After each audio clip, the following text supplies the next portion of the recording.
실타래의 연인 양창선 제173기 국보문학 수필부분 신인상 수상자 양창선 경기 하남 거주 월간 국보문학 수필부분 신인상 수상 서울 송파 체육문화회관 수필시 문학창작 수학 서울 송파 에세이클럽 정회원 한국국보문인협회 정회원 실타래의 연인 양창선 세월은 창 넘어 도망친 추억을 소환한다.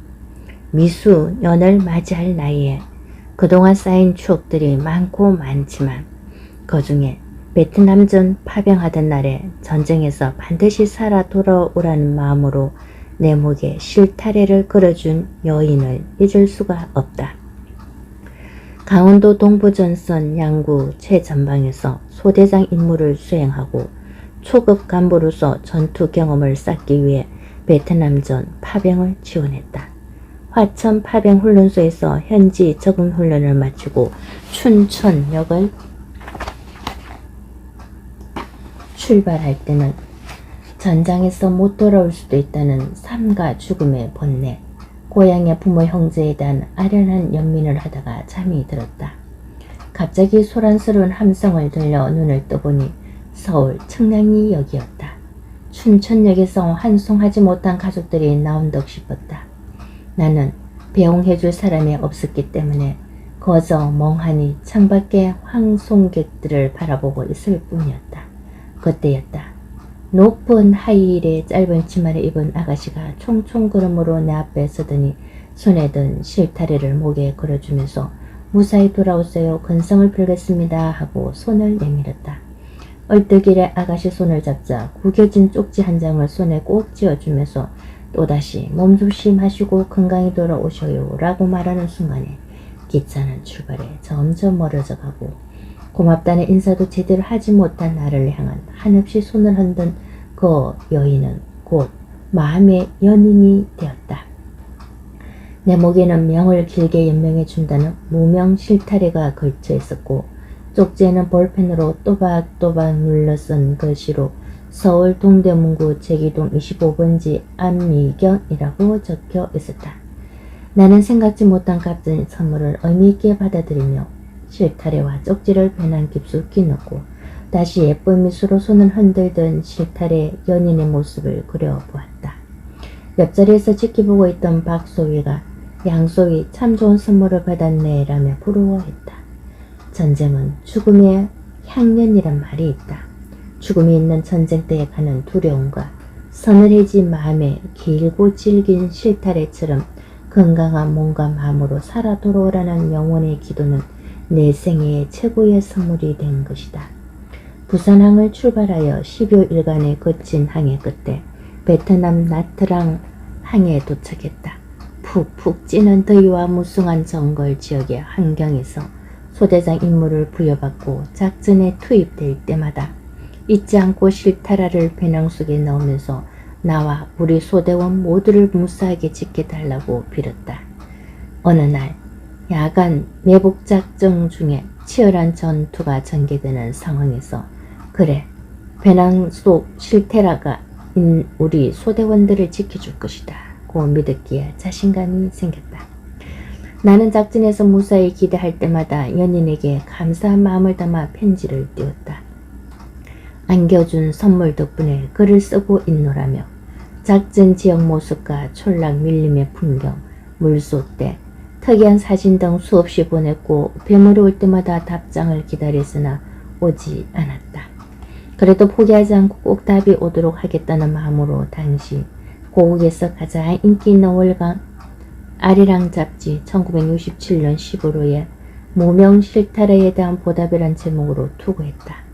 내 사진과 함께 건강히 돌아오세요 라는 당부에 힘을 받아 무사히 잘 지내고 있으며 귀국에서 꼭 만나고 싶다는 내용이었다. 고국에서 많은 편지들이 왔다. 그 중에는 대답 없는 그 연인을 대신해서 답을 주겠다는 등 중대 우편물의 절반이 내 편지였다. 그러나 정작 기다리던 답신은 끝내 받지 못한 상황에서 기국 명령을 받고 베트남에서 마지막 편지를 썼다. 자기가 내 목에 걸어준 실타래의 믿음의 덕분에 건강한 몸으로 귀국하게 되었으니 부산항에 도착하는 날 피켓을 들고 맞이해 달라는 간곡한 청에 마지막 편지를 중대 우편함에 넣었다. 그동안 수없이 그리던 실타래 연인에게 준 선물과 함께 실타래도 챙겨 귀국 배낭 속에 담았다. 베트남전 참전은 군인으로서 갖추어야 할 많은 전투 경험을 갖게 했고 이는 포연 속에서도 실타래의 뜻깊은 의미를 나에게 안겨준 연인이 나를 지켜준 것이라 믿었다. 귀국길에 올랐다. 바로 1년 전에 부산항을 출발할 때 전쟁터에서 소대장은 가장 위험한 총알발이 소모품이라 했는데 살아서 부산항에 도착하는 설렘과 기대로 만감이 교차했다.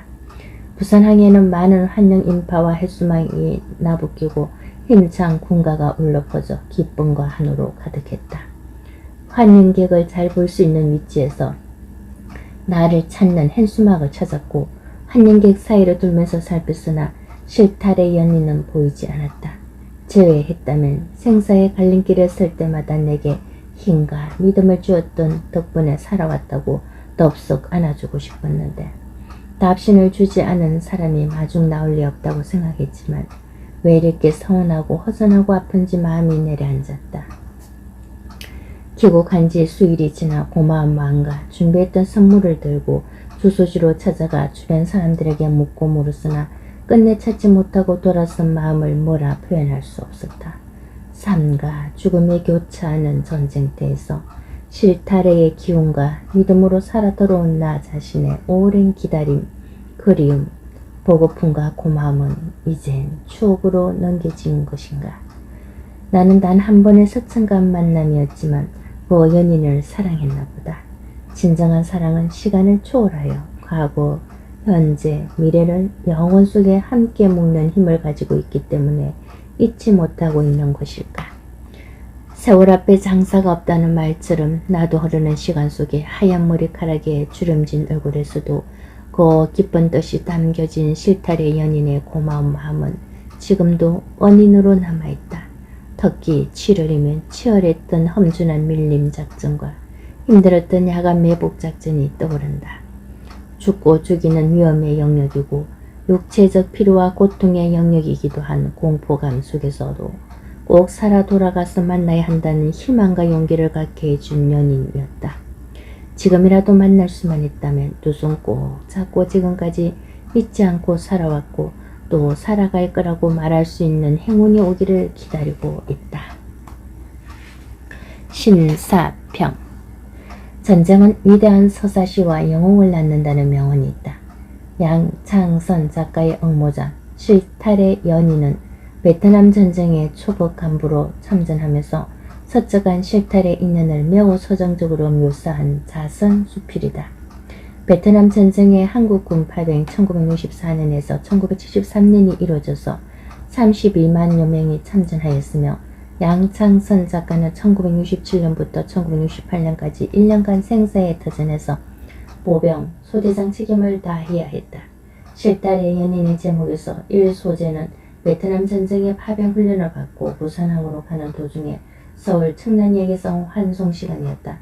많은 사람들 중에 전혀 생각하지 못했던 한 여인이 나타나 길고 찔긴 실타래를 목에 걸어주며 건강한 몸과 마음으로 귀국하라는 염려와 기원의 한마디 씨앗의 인연을 잘 그려냈다. 이 소재는 전쟁터인 베트남 작전 지역에서 무더운 기후와 소리 없이 나타났다가 사라지는 베트공 소탄 작전에서 위험은 도사리고 있었다. 정글 작전에서 소대장의 임무와 소대원의 생명을 지키면서 작전 수행은 얼마나 많은 위험과 위기를 당했겠는가. 그때마다 실타래의 의미와 기도를 생각하면서 작전 후에는 감사의 편지를 보내고 월간 아리랑 잡지에 무명 실타래에 대한 보답을 기구에 찾기도 했다. 그렇지만 대담 없는 연서이었다. 전장에서 주어진 사명을 다하고 건강하게 귀국하여 실타래 연인이 준 씨앗에 꽃을 피우고 싶었다는 예약되지 않은 연민의 정을 잘 담아 묘사했다. 3. 소재에서는 1년간의 파병 임무를 마치고 귀국한 부산항에서 만날 수 있을 거란 기대이었다. 만약에 만나면 당신의 실타래 기도 덕분에 건강하게 귀국했다며 덥석 안아주고 싶었다는 독백이 아련하다. 많은 한력 인파에서 실타래 연인을 찾았지만 결코 나타나지 않음에 대한 서운과 아쉬움. 귀국 후에 청량역에서 손에 꼭 쥐어주었던 주소로 실타래 연인을 찾았지만 결코 만날 수 없었던 절망감에서 온 서운함을 넘어 꽃 피우지 못한 슬픔이었다는 작가의 솔직한 진심의 토로가 강조법으로 잘 수사되었다. 양찬선 작가는 죽음이 넘나든 전쟁터에서 실타래 연인이란 주제를 실타래의 씨앗 있는 씨앗을 키워 예쁜 꽃을 피우고 싶은 인연이기를 바랬지만 결코 맺지 못한 인연으로 끝나게 된 사연을 매우 연정적인 소재로 잘 묘사했다. 이 같은 애달픈 사연을 강조법을 통해 매우 또렷하게 전개하여 독자들로 하여금 아련한 추억에 대한 무엇인가를 생각해 한 좋은 작품이기에 당선작으로 선정하였다. 양찬선 수필가의 한국문단 등단을 축하드린다. 인생살이에서 문학인의 삶은 새로운 도전이고 시작이다. 앞으로 초심을 잊지 않고 더욱 노력하고 전진하여 좋은 작품 활동과 멋진 명품 인생이 되기를 기원드린다. 심사위원 조영갑, 김병권, 김남웅, 임수홍. 당선 소감. 베트남 전쟁터에서 삶은 무엇이고 죽음은 어떤 의미를 가진 것인가를 조금은 알 것 같았습니다. 그 후 고급 장교로서 주요 지휘관 및 참모직을 수행하면서 남겨진 메모와 퇴역 후 생소한 민간기업에서 일하며 겪은 일들을 글로 남기고 싶었습니다. 그러나 삶의 겨우 나를 되돌아볼 겨를도 없이 바쁘게 살다 보니 글 쓰고 싶은 마음을 잊고 살았습니다. 이제 항운길에 들었으면서 새삼 나를 찾고 싶습니다. 이 무렵 송파 체육문화회관에서 조영갑 교수님의 지도로 행복한 숲글쓰기 창작을 수확하게 되었습니다. 전쟁터로 떠나는 나에게 무사히 돌아오라는 정표를 안겨준 연인의 깊은 뜻에 고마움을 안고 살고 있습니다. 혹여 독자들의 저의 글을 읽고 그 여인을 만날 수 있는 기회가 주어지기를 소원합니다. 어렵게만 생각했던 한국문단의 수필가로 등단하게 되었습니다. 이번 신인 작가성에 부족한 저의 글을 선정해 주심에 대해 약간의 두려움도 있습니다. 그러나 문학의 등단은 새로운 시작이고 출발로서 앞으로 더욱 정진하라는 경로를 알고 노력하겠습니다. 오늘의 영광이기까지 지도해 주신 조영갑 교수님과 송파 에세이 클럽 이청건 회장님과 회원님들의 적극적인 화평에 감사드립니다. 제 수필을 심사해 주신 임수호 이사장님을 비롯한 심사위원님들께도 고마움을 전합니다. 감사합니다.